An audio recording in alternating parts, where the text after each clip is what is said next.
Welcome to 108 Gates.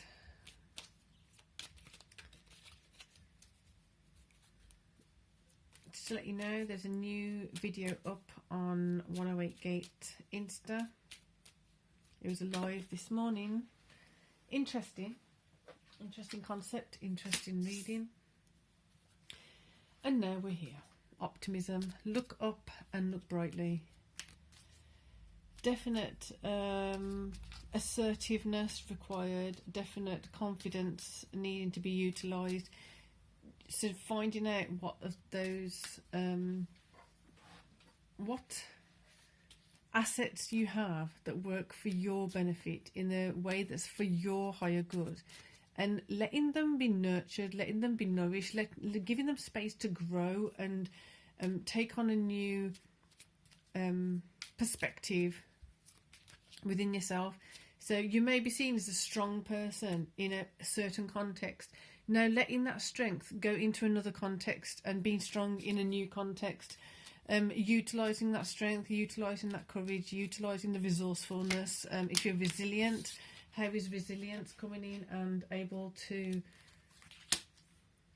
utilise it in ways that are with a new nuance, a new hue, a new context. So at the risk of repeating myself, I'm gonna move on.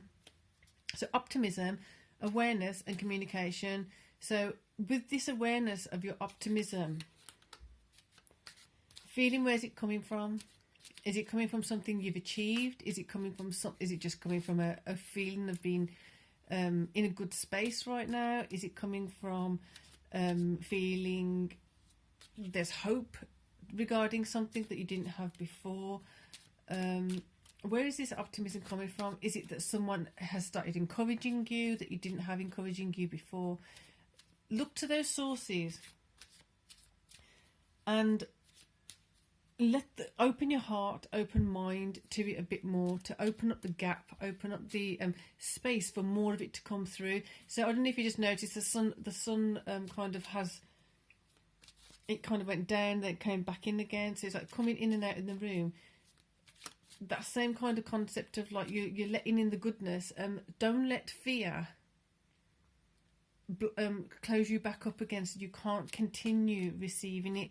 It may feel like at some point it becomes overwhelming or it becomes alarming that like, I'm not used to this goodness, I'm not used to this particular kind of goodness, therefore stop and close down. Stop.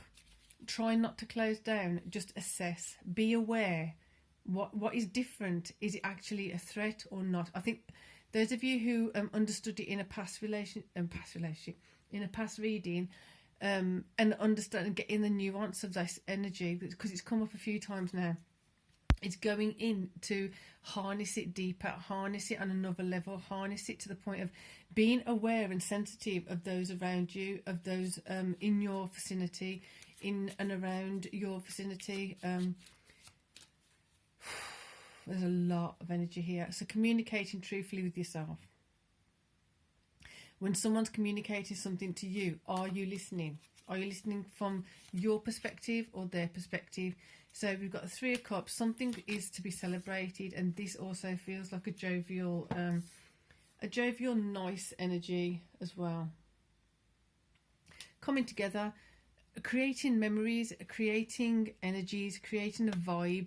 So if she was there on her own playing that, it doesn't mean she can't get joy from it, but it may be different from all of them being together. Again, the same thing. So yes, there's nothing saying that you can't dance on your own and have fun on your own dancing around cups, but doing it with someone else who is enjoying it in the same way or in a similar way to yourself, it just increases the joy, the momentum. So opening yourself up to those who are genuinely, sincerely there for you. Page of Wands. Stepping into new territory, stepping into new projects, stepping into new ways of doing things. Emotionally allowing yourself to feel the benefits of this, to feel the rewards of this. This is then going to open up so much more for you in terms of new territory, new context of yourself, new perspective of yourself, new visions for yourself. This is really is like a launch pad for your future, a launch pad for you. The new you is basically right there in front of you. And I think if you're still with me now on this channel, it's kind of possibly a given. I don't want to assume, but it's a given that you're kind of wanting the best for yourself. You want to be proactive. You're not scared of doing a bit of work or doing the work to get to where you want to be. Communication. We had this in the last reading, I think, as well. So, communication, not just from self to self or to self out. Listening also attentively. Listening to how someone's saying something, why someone's saying something. And before we jump to conclusions, it's allowing yourself to have that brave notion of actually saying, like, you've said this and I don't quite understand what you mean. Could you elaborate, please? Could you explain this to me? Because I don't get it. From my perspective, this is how it feels. From my perspective, this is what I'm getting. From my perspective, I don't feel like it's connecting with possibly what you're communicating. So could you explain what you're communicating to me? This is going to be a new way of communicating. It's going to be a new space emotionally within yourself, because instead of being shut off and just assuming and staying in that state of assuming, there's going to be more assertive space opening up. That if you communicate that I don't quite understand this, whereas in the past you may have just been like, I don't understand it, so I'll just stay in the space of not understanding it and assume I'm wrong. This time it's like, well, I don't understand it, so go forward to that person and say, I don't understand it, could you please explain? That's a new way of communicating. It's a new way of being able to hear someone there. They may assume you understood it from their context. It's a new way for them, possibly. And then those gaps or those misunderstandings or those things of like, oh, so I did hear it correctly. Don't agree with this, do agree with that. Okay, now we know where each other are in this context, in this category.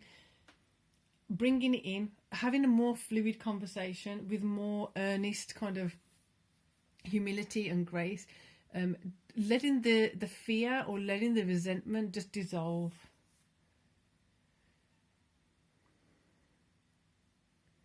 Just, there's shields, it feels like there's shields up. Let those shields down. It has to be here. It doesn't have to be here. If it's at a certain point, it can still be there if required. But at the same time, if it's there all the time and you're not letting any positive communication in, how is it going to develop? How is it going to evolve? How is it going to be allowing more nurturing energy to come in? It won't. So just gently, compassionately, finding a way for you to safely communicate things in a way, like it, sometimes, just as an example, there are some people that they can communicate differently when they're in a public space. So if you're having a particular kind of conversation and you're in a coffee shop or something like that, or if you're just walking and talking instead of just facing each other, I know there's certain times when, as an example, when my child was growing up, it was more comfortable to have some difficult conversations when we were walking around the park or walking in the woods or something like that, because then you're not feeling that pressure of being stared at. You're not feeling that pressure of being watched and observed. So it's kind of like, right, look away is one thing, but if you're kind of doing something that's not so focused on looking at each other or focused on each other, you're doing something else too, like walking and talking. It may ease a situation if you're in a coffee shop, so you're kind of like not in the silence of one room, and you kind of got something else around you that's kind of happening too. It's like a comfort zone, a safe space. Looking into things like that, there may be that I don't know, that you can go to dinner and then you can talk easier. Finding your comfort zone of communicating, just while you're finding your new spaces, you're finding your feet in new ways of communicating with certain people. It could be that I don't know, there's different things. Like, we have so much technology available to us now. There's some people, it's like, right, when I talk to that person in person, it always kicks off.